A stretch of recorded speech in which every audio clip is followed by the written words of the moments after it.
They say when you walk away from the noise of the world, you begin to hear what matters.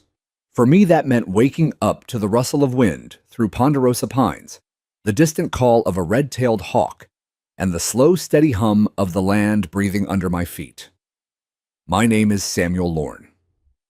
And after 37 years working as a federal conservation scientist, I retired to the place I longed for since my 20s, a modest cabin tucked against the foothills on the western edge of Alder Hollow. A town barely big enough for a post office and a barbershop. The cabin wasn't much, just timberstone, and stories soaked into every floorboard, but the land around it was sacred to me. My 5-acre lot wasn't the kind of place real estate agents drooled over. Too steep, too wooded, too raw, they'd say. But to me, it was a living library. The soil held memory. And the trees, they were guardians. I wasn't hiding from the world, just stepping back. After decades of battling bureaucrats and industry lobbyists over wetland setbacks and floodplain protections, I had nothing left to prove. I wasn't bitter, just tired. The world hadn't changed much, but I had. I didn't want to argue anymore. I just wanted to listen to the land, let it teach me again. So I did, day after day. I hiked the ridges at dawn.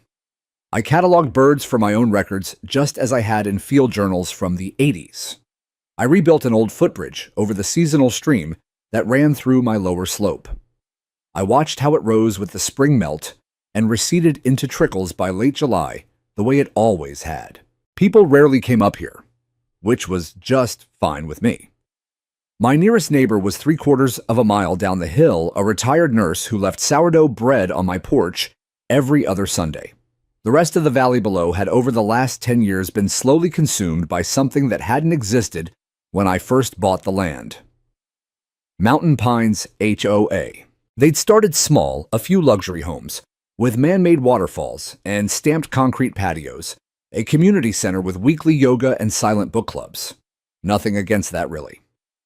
I've seen worse land uses, but then came the fences, the uniformity, the smiling enforcers in embroidered red vests. Suddenly, everyone wanted control of grass-height mailbox-shaped parking direction. The HOA operated like a miniature regime, and the locals either joined it or fled from it. I did neither. I was never part of the HOA. My land predated the subdivision protected by legacy zoning and an independent parcel ID. My boundaries were clear, and I had the deeds to prove it. Still, they didn't like my noncompliance. They'd send friendly notices about overgrown easements or suggested updates for visual cohesion. I ignored them, politely. The truth is, I didn't trust them. Not because I was paranoid, I'd just seen enough in my career. HOA boards with too much power and not enough knowledge were more dangerous than bulldozers. They didn't understand ecosystems, only aesthetics. And what scared me most was that the slope behind my cabin, the ridge, thick with Douglas fir and cottonwoods, wasn't just pretty. It was critical. Decades ago, back in my federal days, I'd worked on a regional flood control study for this watershed. Heavy spring storms would run off the mountains, fast carving channels and pushing debris downstream. The only reason Alder Hollow hadn't experienced a major flood since 1972 was because of natural buffers like mine-forested slopes that absorbed water and slowed flow. That ridge behind my cabin was mapped into a low-grade flood control zone. Not a formal federal easement, but flagged in our system for its ecological function. I helped map it. I knew its worth. And now I feared the HOA might see it as overgrowth. They had no jurisdiction on my land, but that never stopped ignorance before. And it certainly wouldn't stop it now. I spent the winter of that year cleaning out a tool shed, sorting old topo maps, aerials, and correspondence with the All-Army Corps of Engineers. It wasn't nostalgia. It was insurance, just in case. The letters started in April, one envelope after another, with Mountain Pines HOA letterhead, stamped notice in bold red letters. They weren't threats, not outright. Just community concerns about fire risks from overdense foliage. The trees they referenced were 70 years old. Fire adapted, native. I wrote back. I sent printouts. I offered to meet and explain. They didn't respond. By May, the notices stopped. and I allowed myself to hope.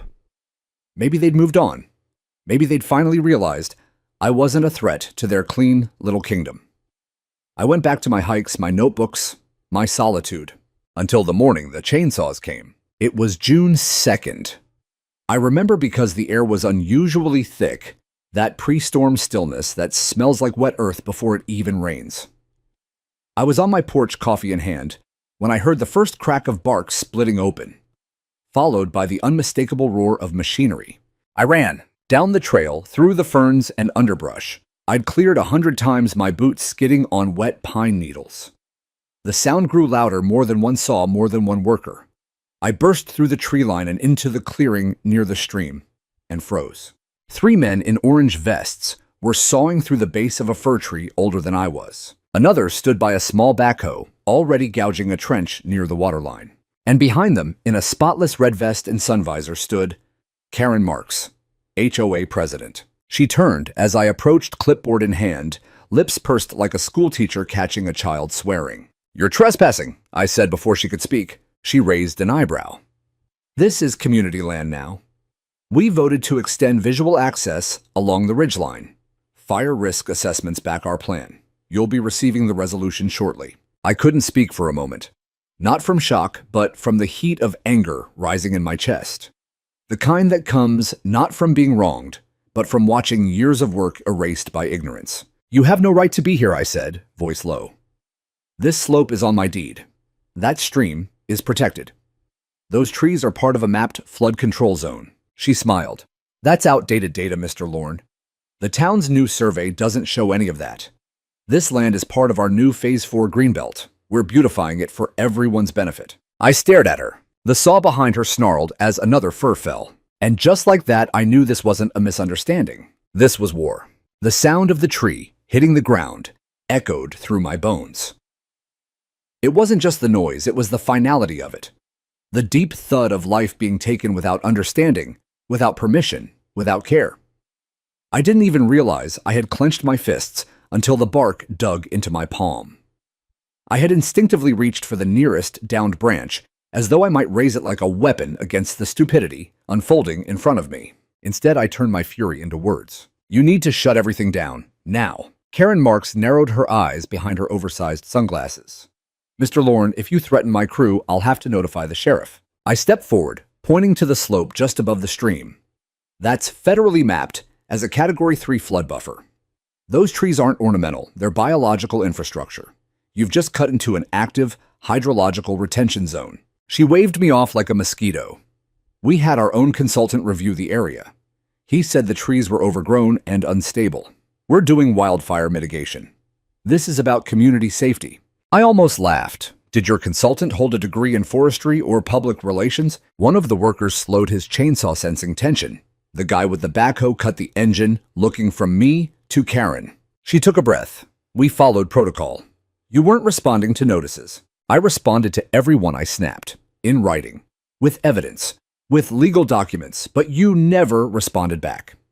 You knew you couldn't touch my land, so instead you reclassified it without jurisdiction and came in here like you own the mountain. Karen stepped closer, her tone suddenly cold and rehearsed. The HOA voted, unanimously. The resolution has already been filed with the county. You can't file away federal hydrology with a committee vote. My voice carried up the ridge, startling a bird from a high branch. The man with the chainsaw had now fully stopped. I looked at him.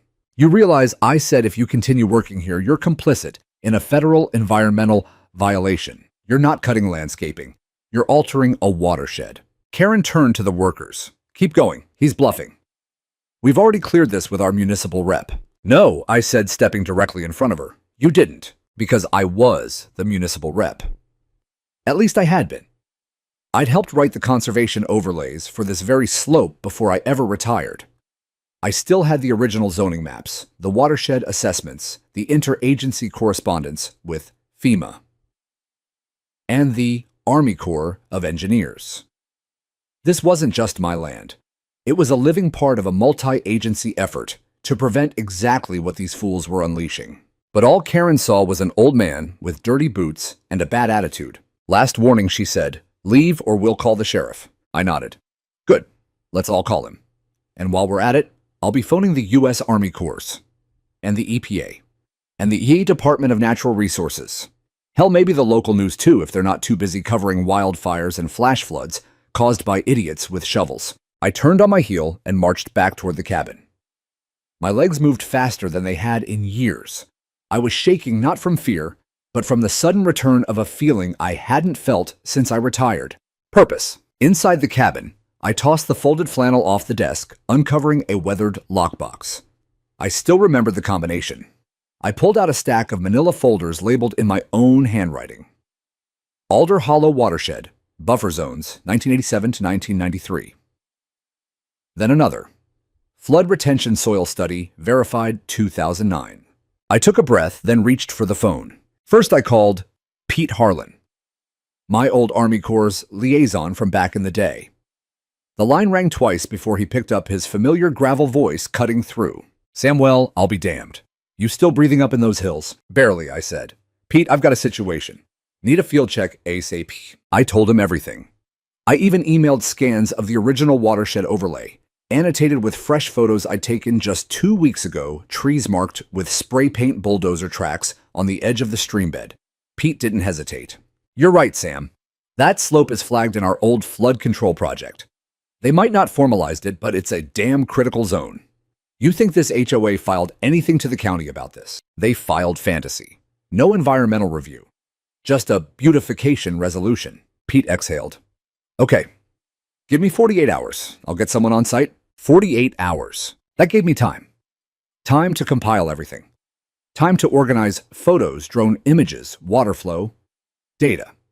Time to show that what they saw as overgrowth was actually flood mitigation sediment, control wildlife habitat, and erosion buffer, all the invisible things the land quietly did without ever being thanked. The next morning I watched as another fir tree was felled. My throat burned. That night I finished a 6-page complaint package. Filed one copy to the Corps, another to the EPA, another to the State Department of Natural Resources. I copied in the mayor's office and the county zoning board. By morning, I sent certified letters to each. I also posted a sign on my gate. Notice, this property is under review by the U.S. Army Corps of Engineers for potential federal environmental violations. Trespassing or unauthorized land alteration may be subject to investigation and fines under federal code. S. Lorne, former conservation officer, Alder Hollow Watershed Project. The next day, Karen showed up again, this time alone. She stood at the gate, staring at the sign like it was written in a foreign language. You're making a scene, she said. You're dividing the community. You divided it, I replied, the moment you decided your aesthetics mattered more than flood protection. You're blowing this out of proportion. No, Karen. You blew it. I'm just making sure you don't bury the consequences under fresh sod and HOA bylaws. She left without another word. And on the third morning after the chainsaws came, I heard something I hadn't heard in weeks. Silence. No machinery, no saws, no voices. Just birdsong wind and the slow, steady hum of justice getting ready to land. The day the machine stopped, the hillside held its breath. It was like the land itself had paused, waiting to see if this quiet was real or just a trick between shifts. I stood at the edge of my property line where the black loam of my slope met the jagged scrape of what they'd already destroyed, and let the silence sink into my chest. The slope looked wounded. A 1/4 acre of trees had already been taken, including 3 I'd known since before I had gray in my beard. Roots jutted from the ground like torn ligaments, and the thin thread of stream that wound down from the ridge had already begun to silt up from loose dirt. The damage was real. It was raw. But it wasn't irreversible. Not yet. I walked the contour line, slowly checking markers, photographing stumps, counting downed trunks. I took soil core samples from where they'd driven the backhoe, carefully bagged each one, and logged the GPS coordinates in an old notebook I hadn't used since 2004. The irony wasn't lost on me. Retirement had made me soft, but nothing gets your instincts back like watching your life's work bleed out under a bulldozer. Back inside the cabin, I laid everything out. My dining table had become a war room, topographic overlays, GIS printouts, drone photos, my original hydrological sketches from the 1990 survey, all annotated and cross-referenced with modern LiDAR data. I opened a file titled Alder Hollow Natural Floodplain Zones Unprotected. and stared at the yellow shaded region.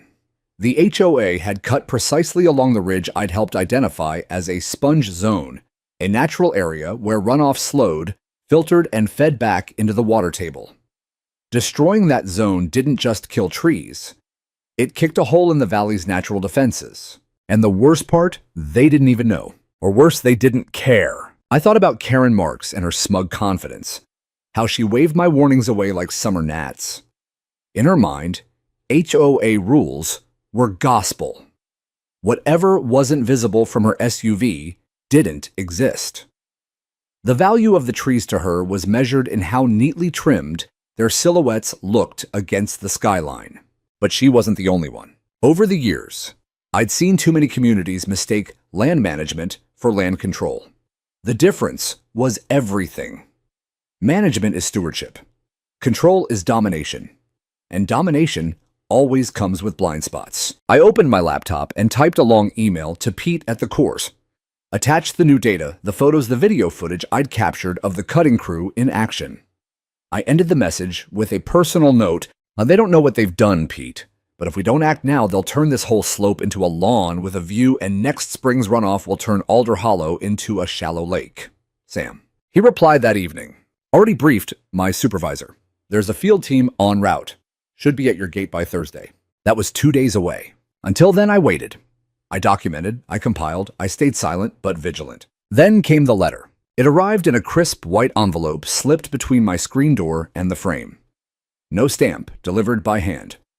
Mountain Pines, HOA letterhead. Bolded title. Violation notice and cease and desist warning. I chuckled before I even opened it. Inside accusations of interfering with community projects, harassment of hired contractors, and unauthorized signage displaying threatening language. They even included a printout of my Army Corps warning notice and called it fear-mongering. The kicker, a demand to remove all barriers to Phase 4 beautification within 72 hours. I scanned the signature, not Karen. It was Vice President Paul Gentry. A lanky man with a mustache so thin it looked penciled on. Paul never looked me in the eye at board meetings. He only smiled like he already knew something you didn't. Apparently, he was now the HOA's legal mouthpiece. Big mistake. I penned my response with a fountain pen, not typed. Ink carries weight.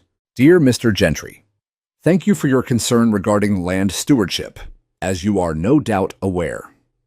Title 33 of the U.S. Code.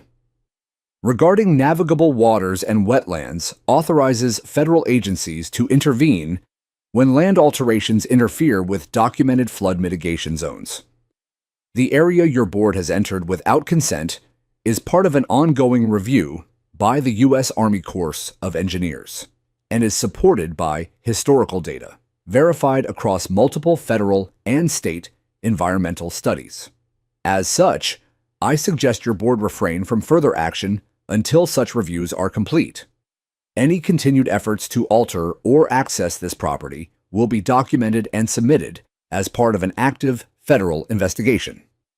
With respect, Samuel Lorne, Retired Senior Field Officer, U.S. Conservation Services. I hand-delivered it to the HOA drop box at the clubhouse, then returned to my cabin to wait. The next morning I heard engines, but not chainsaws. It was the low diesel-heavy purr of federal fleet vehicles. 2 black Suburbans rolled up my gravel path, followed by a white pickup bearing the blue and gold insignia of the U.S. Army Corps. Out stepped 3 people. Pete Harlan, a younger woman in field gear with a waterproof clipboard, and a federal environmental officer whose badge I didn't recognize, but who carried herself like she knew this wasn't her first bureaucratic fire. Pete gave me a firm handshake and a tired smile. Sam, he said, looking up at the slope, you weren't exaggerating. Never do, I replied. They spent hours walking the ridge with me, measuring slope angles, photographing cut trunks, sampling runoff. The young woman climbed halfway up the cleared section and tapped her boot on the exposed soil. Already signs of erosion, she said. The roots were holding this whole ledge. Pete frowned. And this stream feeds directly into the hollow basin right. I nodded. Straight shot. And without tree cover, the runoff will spike nitrate loads by 30% minimum. The sediment load will quadruple next time it rains hard. He turned to the officer. We'll need a temporary stop work order. She nodded and made the call. By late afternoon, a laminated federal notice was nailed to the HOA clubhouse door. Work halted under federal review. Any continued land alteration in or near mapped buffer zones may result in civil or criminal penalties under U.S. Code, Title 33. Department of Environmental Oversight.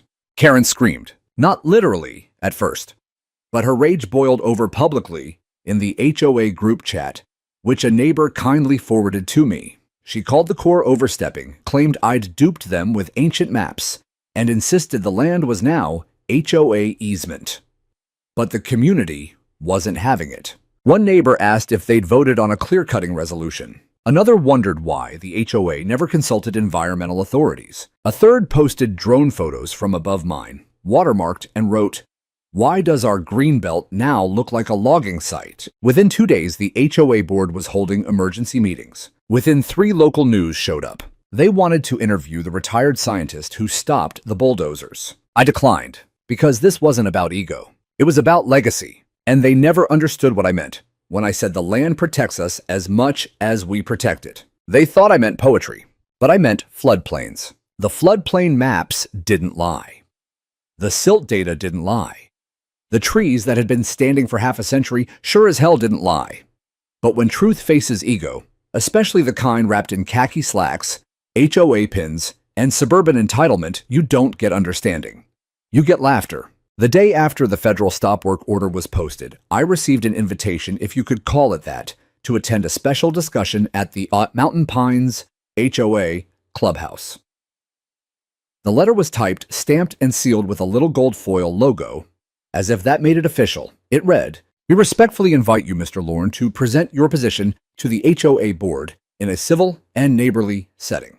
We hope to clarify misunderstandings and reach a mutually beneficial resolution." I knew a trap when I saw one.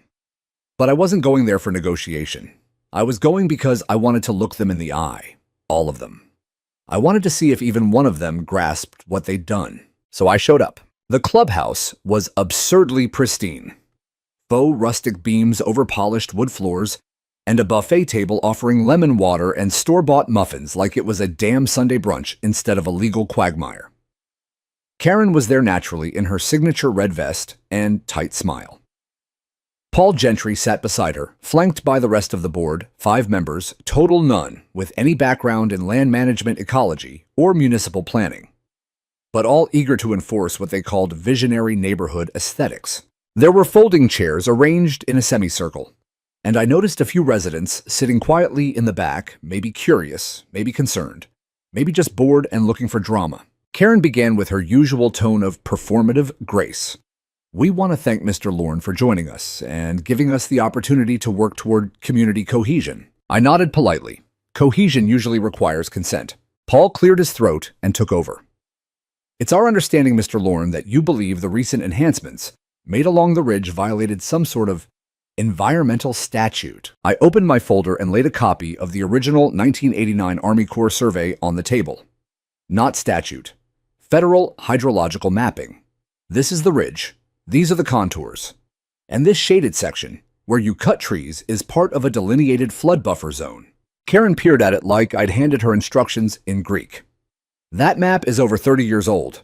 Hydrology doesn't care how old it is," I said. "The slope, the soil, the watershed, they're all still here, and they don't function by your landscaping schedule." Paul smirked. "So your position is that our community beautification project has interfered with water." Somebody in the back laughed, and that's when I felt it.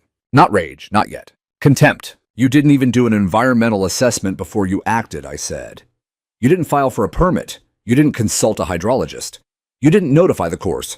You didn't even talk to me, your closest neighbor, before you marched in with chainsaws and started leveling the ecosystem." Karen's smile didn't budge. "You were sent multiple notices. I replied to every one. With documentation. You ignored them. You made up your own jurisdiction and hoped no one would push back." Paul leaned forward, arms crossed. "Let's get to the point.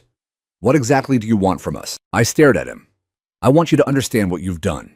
Another laugh, sharper this time. Karen tried to mask it with a cough. And then came the part I didn't expect. A woman stood from the back row.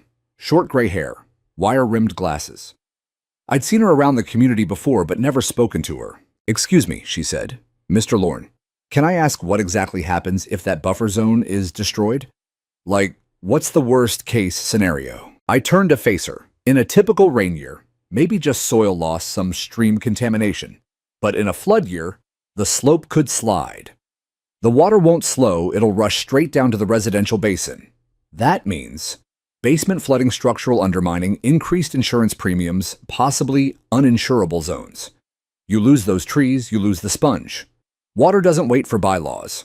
Silence. Paul shifted uncomfortably. Karen tapped her pen. The woman nodded and sat back down. "Thank you." That moment, that tiny flicker of someone getting it, was enough. The rest of the meeting devolved into typical HOA theater. Karen rattled off a list of irrelevant community improvements. Paul mentioned the cost of restoration as prohibitively high. And someone even brought up property value optics like we were planning a photo shoot instead of managing a watershed. I let them talk because I knew what they didn't. That 24 hours earlier, I'd received confirmation from the regional EPA office. The case had been elevated to interagency review. The Army Corps, FEMA, and the East State Department of Water Resources were coordinating a formal site inspection, not just of my property, but of the entire HOA-controlled Greenbelt area. Every slope, every drainage ditch, every path they'd carved without permits.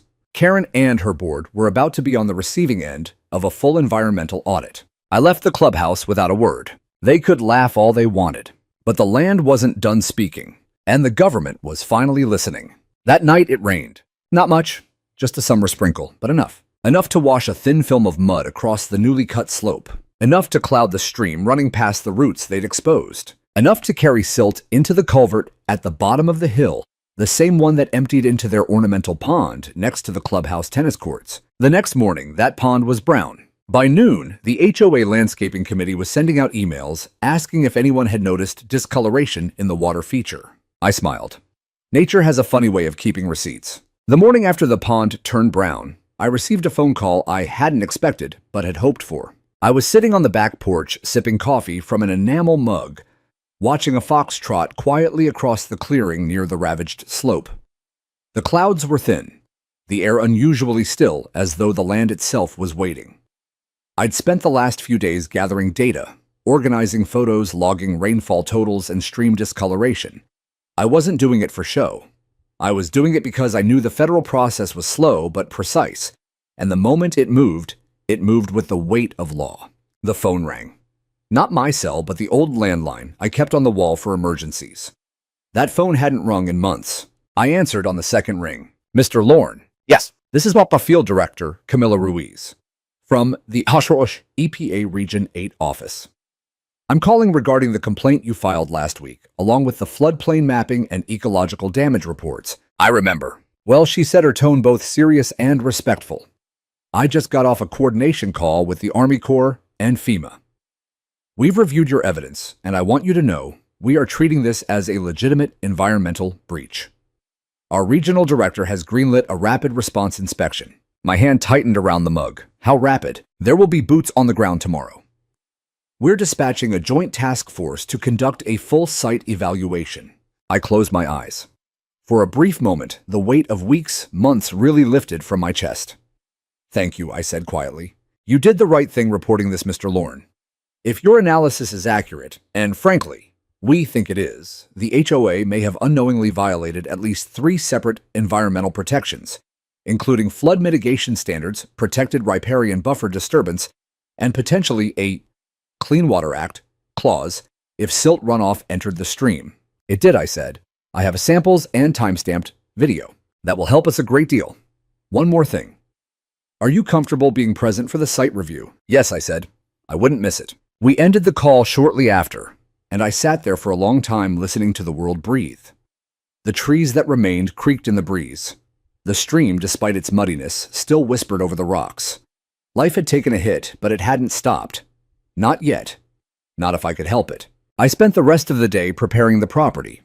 I cleared the walking path that wound down from the ridge to the stream, marked the stumps that had been sawed down, and laid out photo documentation and soil data in labeled plastic folders. My old backpack, faded worn, stitched in places from field seasons past, was filled again with field tools, clinometer core sampler, moisture gauge rangefinder, and an old but reliable GPS unit. That evening, I emailed Pete Harlan at the Corps to confirm the visit. His reply came within minutes. Pete Harlan, we'll be at your gate by 9 a.m. sharp. I'm bringing Ruiz and 2 others from FEMA. You weren't wrong, Sam. Not even close. This might become a textbook case in mishandling flood control buffers. See you tomorrow. I slept light that night. Not from nerves, but from anticipation. For the first time in years, I felt like I was about to finish something, not just react, not just remember, but complete what I'd started back when this land was first surveyed. The slope wasn't just mine. It was part of a larger whole, and it deserved better than to be slashed for someone's view. At 8:58 a.m., I heard the tires crunching gravel. 4 vehicles this time, 2 government-issue SUVs, 1 pickup marked, FEMA Field Division, and a white unmarked car I assumed belonged to someone higher up. Out stepped Pete in his familiar work boots, followed by Camila Ruiz, tall composed clipboard already in hand. 2 others trailed behind a FEMA hydrologist and a young man in a suit who looked too clean to be field staff. Mr. Lorne, Camilla said, extending her hand. Thank you for having us. I shook each hand, then gestured toward the trail. Everything you need to see is down this path. Be careful, it's soft in some areas. We had light rain 3 nights ago. I know, Pete said. Saw it on the gauge. Let's take a look. For the next 2 hours, we walked. I pointed out the tree stumps, the scarred slope, the compacted soil from the backhoe tracks. Camilla took notes, the FEMA hydrologist snapped photos, and Pete knelt several times to inspect root systems and sediment drift. The young man in the suit didn't say much, just observed, occasionally murmuring into a handheld recorder. When we reached the stream, I showed them where it had turned cloudy and deposited fine silt along the banks. The original clarity was excellent, I said. I measured turbidity 2 weeks ago before the disturbance. This is a significant spike. More than significant, said the FEMA agent. This qualifies as runoff-induced contamination under post-construction sediment protocols. Camilla nodded, and the HOA didn't file for a land disturbance permit. No, I said. They called it beautification. No filings, no public notice, no ecological review. Pete looked back up the slope, and they cleared right to the edge of this stream. Yes, he exhaled slowly. That's not just dumb, that's actionable. By noon, we returned to the cabin. I offered water and set the files out on the dining table. Camilla took her time flipping through them. She paused on the annotated floodplain map I'd drawn decades ago. You mapped this. I led the team, I said, before retirement. It wasn't formalized into an easement, but the Corps filed it under the voluntary flood resilience layer. It's still referenced in the interagency storm model. The man in the suit finally spoke. That makes it part of the informal mitigation record. Not legally protected, but strongly recommended. Any entity disturbing it without coordination bears liability if downstream effects occur. Camilla leaned back, which they already have. Sediment in the pond. Complaints from residents. Elevated risk of floodplain destabilization. She looked at me. Mr. Lorne, with your permission, we'd like to issue a formal federal inquiry into the HOA's actions and freeze all further land alterations under emergency ecological review. You have my permission, I said. It was official. That afternoon, the HOA received notice from all 3 agencies, Army Corps, FEMA, and the EPA. The language was bureaucratic, yes, but the message was clear. You trespassed. You disturbed federally acknowledged flood control terrain. And now you will answer for it. I was told Karen personally opened the envelope on her porch in front of 2 board members. One neighbor described her face as the color of a drowned beet. They tried to hold a closed-door emergency meeting that night, but too many homeowners showed up angry, confused, and demanding answers. Photos were circulating online. The pond's brown hue had gone viral in the local neighborhood forums with captions like, "This is what happens when you ignore science." Or worse, "Karen chopped the trees. Now we're swimming in mud." And I wasn't the one posting them. The tide was turning, not because I shouted louder, but because the land spoke louder than all of us combined. They say the loudest storms don't start with thunder, they begin with silence. The kind of silence that precedes a reckoning. The kind of silence that hung over mountain pines the morning the federal vehicles lined my gravel driveway and parked in full view of the clubhouse engines, off doors swinging wide, as boots hit dirt. It was barely past 900 a.m. when they arrived. 3 black Suburbans with federal plates and 2 white trucks bearing the crests of FEMA and the EPA. I stood on my porch with a thermos in one hand, watching them fan out with the efficiency of a well-rehearsed search party. Clipboard satellite maps, field kits, badges, no smiles, no pretense. This wasn't a visit, it was an investigation. Pete Harlan led the group. He gave me a nod, the kind that said, "Let us handle this," before he turned and marched straight down the slope toward the HOA's greenbelt. Behind him trailed Camilla Ruiz, stern and quiet, and a younger course engineer with a drone kit strapped to his back. I didn't follow. Instead, I stepped back into the cabin and retrieved the final folder I'd prepared, my original conservation design from the early 90s. Not the simplified version I had shown the board, or even the scanned copies I'd sent to the agencies. This was the original binder, hand-drawn maps, rainfall absorption tests, the soil depth matrix in my own penmanship, and the original FEMA overlay with my initials in the bottom right corner. I carried it down the trail toward the gathering agents. When I reached the ridge, the sight stopped me cold. They'd set up a perimeter. One of the Corps field staff was using GPS trackers to walk the boundary of what used to be my forested buffer. Camilla was taking photos of the exposed roots and measuring slope angles. Pete stood knee-deep in the stream holding a water testing probe as 2 men from FEMA filmed sediment movement across the channel. And standing at the edge of it all, arms crossed, jaw clenched, was Karen Marks. She had marched out the moment the black vehicles rolled in.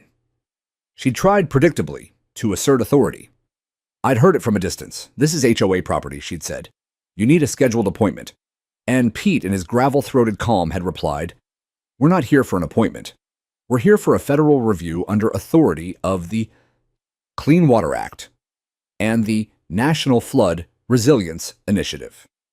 You'll want to stay out of the way." She hadn't listened, but now standing behind the orange caution tape FEMA had just stapled into the earth, even Karen understood something had shifted. The people in red vests were no longer in charge.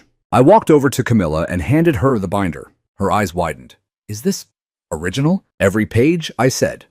"No one else has this copy. It includes seasonal runoff projections and natural absorption rates. I used this to build the buffer that held back the 1994 spring floods." Camilla flipped through the pages slowly. "This is extremely detailed." "I was younger," I said, almost smiling, "and angrier." She chuckled faintly, then turned toward Pete. "We're adding this to the review packet." Karen, who had inched closer to the tape, raised her voice. "Excuse me, I have questions about what authority you think you have to close off community accessible land." Camilla didn't even turn her head. "Ma'am, this is an active ecological investigation. You are not to cross this boundary. If you have questions, direct them to the regional office in writing. Anything else is obstruction." I watched Karen's face shift defiance, giving way to the creeping realization that this was bigger than HOA resolutions and shade tree trimming. She looked directly at me. "You did this." I met her gaze. "No, you did." I left her standing there stunned and silent as I joined Pete by the stream. "The roots are still wet," he said. "Cutting them destabilized the bank. That last rain pushed a half-inch of sediment downstream. We're already seeing buildup near the clubhouse culvert." I nodded. "There's more coming. We're only in the early part of the season." Camilla crouched near the edge of the stream, holding a laminated map over her clipboard. "We've confirmed the HOA cleared trees along 140 linear feet of mapped buffer. That's a federal violation. And if we determine runoff has impacted the ornamental pond," Pete added, "that becomes a water contamination issue. Civil and possibly criminal penalties." Karen must have heard. She stepped back. Pete glanced at me. "You really kept all of this?" I shrugged. "The land never forgot. I just made sure someone remembered it with me." That afternoon, the agents conducted soil sampling at 6 different points. They pulled moisture levels tested for root decay and compaction, and sent drone footage live to the Corps' regional HQ. By 4:00 p.m., they'd posted a formal federal violation notice on the HOA's community bulletin board. It read, "Under review section, 404 violation. The area under HOA modification is now the subject of a joint investigation by the U.S. Army Corps of Engineers, FEMA, and the Environmental Protection Agency. All further land alterations, construction, or maintenance in the affected zone are suspended until federal clearance is granted. Civil penalties and restoration requirements pending final assessment. Regional Oversight Division. The notice was photographed and circulated almost instantly. Within hours, residents across the community began calling for a public meeting. Some demanded Karen resign. Others posted angry messages on the HOA forum. Well, why weren't we told about this risk? Who approved cutting trees without permits? My basement flooded last week for the first time in 12 years. Karen tried to post a rebuttal citing misinformation and claiming that a hostile neighbor was weaponizing outdated maps. But the damage was done.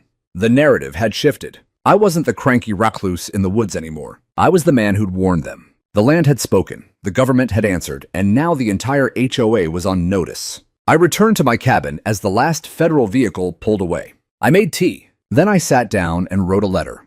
Not to the HOA, not to the agencies, but to the land itself. A habit I'd picked up years ago when I worked field rotations. Whenever we left a site, we wrote reflections, not for anyone to read, but to remind ourselves we were just visitors in a living system. My letter said, "You've lost trees, but not memory.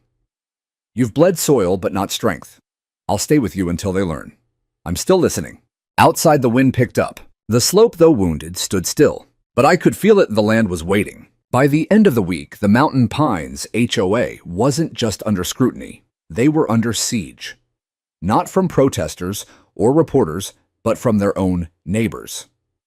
The silence that had once cloaked their petty mandates was now shattered by the sound of questions.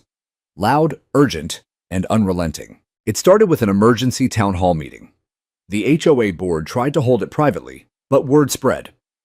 Within hours, over 60 residents packed into the clubhouse, too many for the folding chairs they'd laid out in rows. People stood in doorways, leaned against walls, sat on countertops, their voices rising in waves. I didn't attend. I didn't need to. But my name came up more than once, I was told. "You knew about the buffer zone," one man asked the board. "We followed what the landscaping consultants told us," Karen replied. "But Mr. Lorne said this was federally sensitive land," another resident shot back. "And now we've got a federal notice nailed to our entrance sign. Do you understand how that looks?" Karen tried to stay calm, but her voice wobbled when she claimed I'd exaggerated, that I was emotionally attached to trees and disrupting the harmony of the community. She never expected the retired dentist in the back row to stand up with a printed copy of the Clean Water Act and say, "Actually, I read this last night and I think you're in violation of at least 2 sections." By Monday morning, the HOA email inbox had over 100 messages demanding transparency, including requests for board resignations. People began organizing outside the formal structure, creating a PSAL, Concerned Residents of Alder Hollow group, and drafting a petition to freeze all HOA projects until a full audit was complete. But nothing compared to what came next. On Tuesday, the formal Notice of Violation arrived from the EPA and Army Corps, hand-delivered to the HOA's office by a federal courier. It was concise, severe, and backed with irrefutable data. Here's what it said. Violation Summary. 1. Unauthorized removal of mature vegetation in a mapped flood buffer zone. 2. Failure to obtain land disturbance permits prior to excavation. 3. Documented increase in sediment flow into protected watercourse. 4. Violation of U.S. Clean Water Act Section 404B. Glush. Penalties proposed. Civil fines up to $150,000. Mandatory ecological restoration under supervision of the Corps. Temporary suspension of HOA development privileges. Noncompliance will trigger escalation to the U.S. Department of Justice for enforcement. When Karen opened the letter, a neighbor told me she went white as chalk. Paul Gentry, the vice president, supposedly muttered, "We're gonna lose the whole board over this." They were right. That same afternoon, 3 members resigned in sequence. By evening, a 4th had posted a message on the community bulletin board titled, "I can no longer support this administration." outlining how Karen had insisted on pushing the ridge clearing despite his concerns. He apologized publicly. He used the word arrogance. Karen, however, refused to step down. Instead, she doubled down. She filed a cease and desist letter against me, alleging defamation and interference with community projects. She claimed I had orchestrated a media smear campaign and intimidated board members with unfounded threats of legal escalation. It was laughable, really. But I didn't laugh. I responded with a single carefully crafted statement sent to both the HOA's legal counsel and the agencies investigating them. I have never defamed anyone. I have only reported violations that I witnessed, documented, and substantiated through the proper legal and environmental channels. If holding elected HOA officers accountable for violations of federal conservation law constitutes intimidation, then perhaps they are not fit to govern.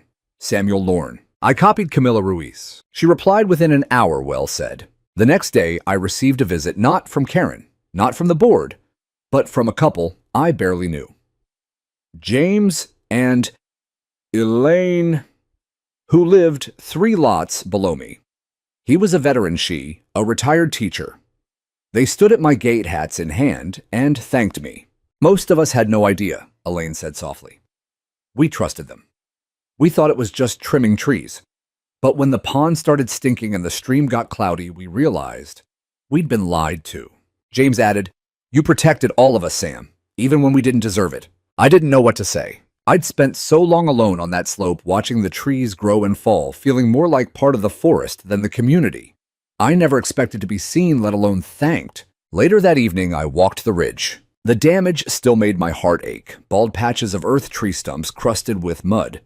Stream banks that once filtered water now slumping into themselves. But the silence felt different now. Not defeated. Held. That's when I heard it. The sound of a car door slamming behind me.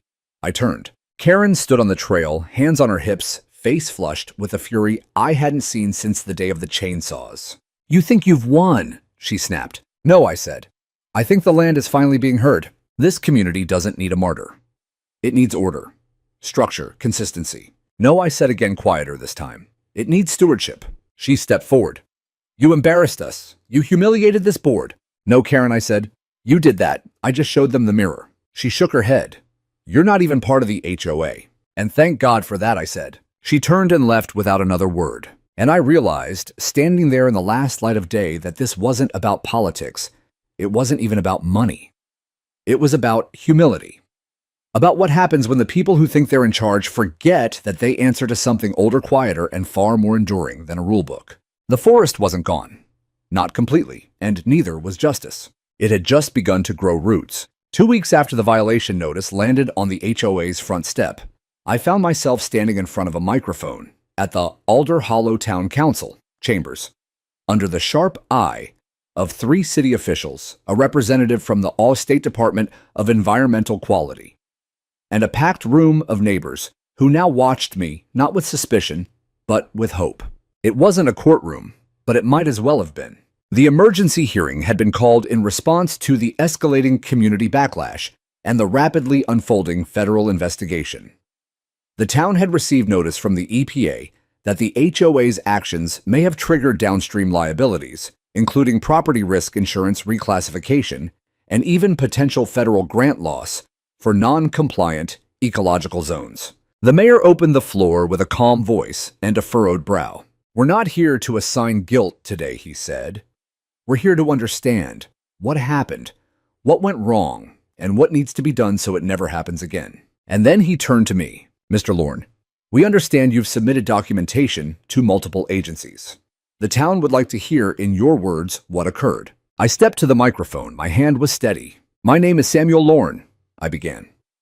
"I live at 1311 Ridge Hollow Road, just outside the boundary of the Mountain Pines Homeowners Association. I've lived there quietly for 15 years. Before that, I spent nearly 4 decades in environmental field science, including watershed mapping, flood mitigation design, and federal conservation planning." I paused, not to collect myself, but to make sure they were listening. 2 months ago, the Mountain Pines HOA cleared a swath of forested land behind my property, without proper permits, without notice, and without understanding the purpose that land served. The trees they removed were not ornamental. They weren't overgrown. They were the final layer of defense between hillside, runoff, and the homes below. Murmurs filled the room.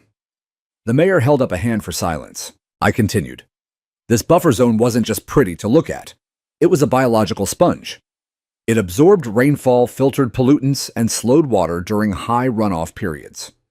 Its removal created immediate sediment flow, which has already contaminated the community pond and destabilized the stream bank.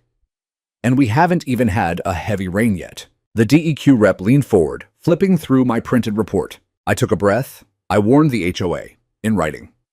With maps, documentation, and legal references. I was ignored, then mocked. And then when the truth came down that what they'd done was illegal, I was blamed. From the back of the room, I heard someone whisper, "He's telling the truth." I turned slightly toward the crowd. This isn't about me. I don't want credit. I don't want vengeance. I want this community to understand that it nearly sabotaged its own safety for the sake of visual cohesion. I held up the laminated page, my 1994 hand-drawn buffer design, now faded but still legible. This map helped protect Alder Hollow from a 5-year flood event 30 years ago. This drawing this land was part of a larger effort to save you from yourselves. And this time you weren't so lucky. Silence blanketed the room. Even the mayor had gone still. And then finally someone clapped. A single clap at first from James the veteran, then Elaine, then a few more neighbors. It was quiet, respectful. Not celebration, but recognition. After I sat down, Camilla Ruiz stood next. She walked through the agency's findings: unauthorized land disturbance violation of floodplain management protocols, unpermitted modification of ecologically sensitive terrain. Her voice was even, but sharp. And then she said the words I'd been waiting for. A pending federal approval, Mountain Pines HOA, will be required to fully restore the affected terrain to its original condition under direct supervision of U.S. Army Corps engineers and the EPA. Failure to comply will result in escalated penalties, including daily fines, further restriction of community project authority, and possible federal enforcement actions. That's when Karen Marks, seated stiffly 3 rows behind me, finally broke. She stood up, no microphone, and shouted, "This is absurd. He's turned all of you against us with his doomsday science. It was just a few trees." The mayor didn't even flinch. "Ms. Marks, you are out of order. We were just trying to protect our homes," she yelled. "From fire risk, from decay, from pests." Camilla turned toward her calmly. "You didn't protect anything. You endangered everything." Karen stood frozen, jaw trembling. Then she did what people like her always do when cornered. She walked out. No apology. No explanation, just retreat.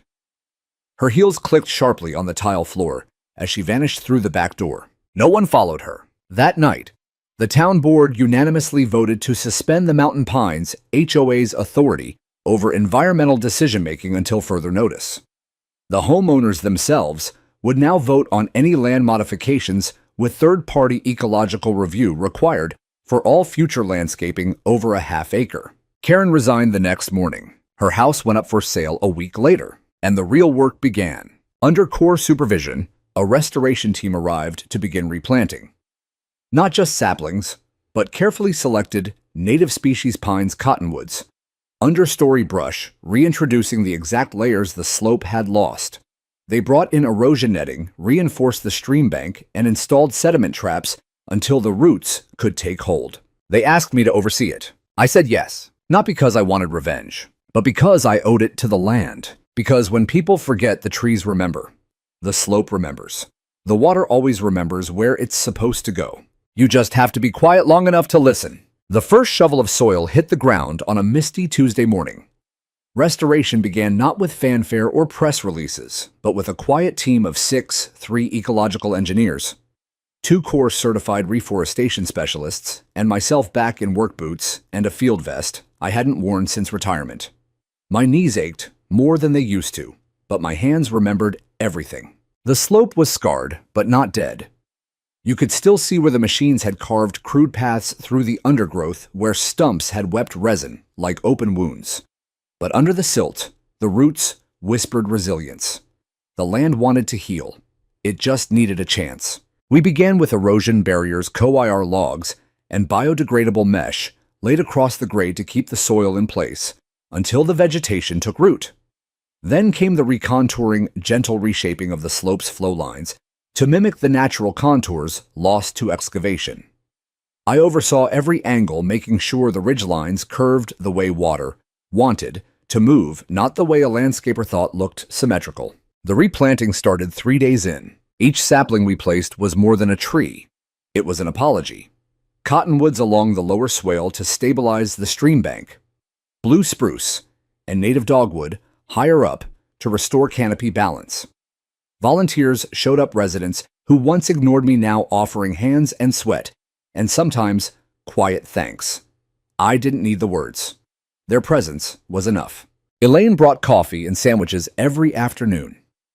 James cleared brush with a veteran's discipline. Even the once dismissive neighbor with the manicured lawn at the bottom of the hill helped dig.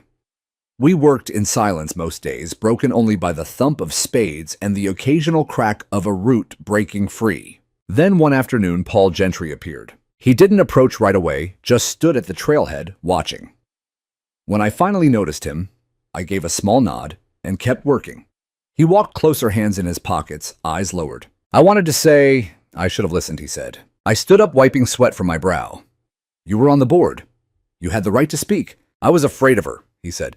Karen. She made it clear anyone who pushed back would be cut out. Replaced! That's not leadership, I said. That's control. He looked at the slope. It's beautiful, even like this. Raw, but alive. It's always been alive, I said. That was the point. We stood there for a long time. I didn't offer forgiveness. He didn't ask for it. But sometimes reckoning isn't loud. Sometimes it's two people standing on wounded earth, understanding the cost of their choices. By the third week, the hillside had begun to green again. Rain fell one night, soft, steady, and long. The next morning, the sediment traps were mostly empty. The stream ran clear. I took a water sample, tested turbidity, smiled. The slope was holding. Camilla Ruiz returned to inspect. She hiked the entire ridge with us, noting growth stability and native species success. At the end of her walk, she turned to me. We'll be closing the enforcement file soon, she said. The restoration is officially in compliance. Does that mean the fines go away? She shook her head. No, the damage still happened. But if they maintain the restoration for 5 years without further violations, the penalties won't escalate. And the HOA, they'll operate under permanent ecological supervision. Every land alteration has to be reviewed externally. You changed their DNA, Sam. This community will never be able to pretend nature is decoration again. That was the real victory. Not the fines, not the resignations, but the memory. The way people now paused at the slope instead of dismissing it. How kids walked the trail pointing at new growth. How residents posted updates online, tracking bird sightings' first blooms, and root survival rates like it was their personal miracle. Someone even put up a small wooden sign, hand-carved, and nailed to a cedar post at the bottom of the trail. Flood Buffer Restoration Zone. Respect the roots. They hold more than soil. I never found out who made it, but I left it there. Late one evening, as summer began to fade into gold, I sat on my porch and watched a deer step delicately through the tree line exactly where the machines had once roared. She paused, sniffed the earth, and moved on, unbothered, at peace. The way things should be. I opened my journal, an old leather one I hadn't touched since the day of the chainsaws, and wrote a single line. The slope remembers. And now finally, so do they. I didn't win anything, really. There were no medals for this kind of fight. Just scars, some on the land, some on the soul, and the quiet knowledge that I didn't walk away. That I stood, that I listened, that I protected something that couldn't speak for itself. And in doing so, I found that maybe I'd protected something inside me too. The first snow arrived early that year. Just a dusting at first, enough to kiss the tops of the saplings and rest in the crooks of branches like a quiet benediction. I stood on the ridge that morning, boot prints crisp in the frost, the wind slicing across my cheeks and threading through the trees we'd planted just 5 months prior. They were still small, spindly in places, but upright, holding on, surviving. I ran my gloved hand over the bark of a young cottonwood, the cold biting through the fabric. Its roots had taken. I could feel it even without checking the data. There was life returning here, and not just because the agencies said so. The land had its own way of confirming things, through wind, through silence, through the sense of something ancient sighing deep in the ground. They call it restoration. but I think of it more as remembering. The earth doesn't forget what it was made for. It just waits for us to stop interfering long enough for it to resume becoming itself. After the final federal review was submitted and the town closed the public hearings, people slowly returned to their routines, but they did so differently now. I could see it. Children were taught about native plant species during community cleanups. The HOA, now entirely restructured with new leadership, launched a conservation subcommittee. Elaine, the retired teacher, chaired it. They asked me to be a consultant. I declined the title, but I promised I'd show up, and I did. We planted milkweed in the lower meadow, reintroduced pollinators, built nesting boxes for kestrels and nuthatches. I walked the trails weekly, sometimes alone, sometimes with neighbors who wanted to learn. I never charged a cent. One day, a boy about 8 years old ran up to me, holding a notebook, and asked if I could help him identify a tree. I knelt beside him and we flipped through pages of sketches and notes. He pointed at a sapling with narrow leaves and asked, "Is that one going to save us from floods too?" I smiled. "It already is," I said. His eyes went wide, like I'd told him a secret, and in a way I had. Winter settled in slow and soft. The land, having endured so much, seemed finally allowed to sleep. And I, for the first time in years, did too. Not the kind of restless sleep that comes with regret, but real sleep, deep, quiet. The kind that only comes when something inside you is settled. One evening, I received a letter in the mail. Not from a federal agency or the town. From a woman named Rebecca Morales, a professor of environmental planning at the university a few towns over. She'd heard about the case, read the agency files, reviewed the maps, even tracked down my original floodplain schematics. "I teach this now," she wrote. "Your buffer zone design is a case study in both ecological planning and civic resistance. I hope you don't mind, but we named the project module after you, the Lorne Line. My students will never forget that slope." I stared at the page for a long time, not out of pride, but out of humility. Because I hadn't done it to be remembered. I'd done it so the land would be. But somehow we'd remembered each other. That weekend I walked the full ridge one more time before the snow grew heavy. I paused by each tree, touching bark, checking mulch, rings brushing frost from low branches, and I left something behind, small wooden tags with tiny inscriptions. One per tree, no more than 5 words each. Hold the water, keep the root, shelter the birds, breathe for us, listen, learn, rise, return. No one would read them but me. That was enough. As I reached the southern edge of the ridge, the sun broke through the clouds for a few fleeting minutes. The light poured across the hillside like a blessing, catching on the frost, turning every branch and blade of grass into glass. I stood there a long time. I wasn't a soldier anymore, or a scientist, or an outsider fighting HOA madness. I was just a man in the place he belonged, where his work met the earth and where justice hadn't come. From the courts, but from the roots. Patient, powerful, undeniable. As I turned back toward the cabin, snowflakes began to fall again. A gentle hush covered the trail behind me. And I swear, if you'd been there, you might have heard it too. The land saying thank you, not in words, but in wind, but in stillness, but in the way it remembered.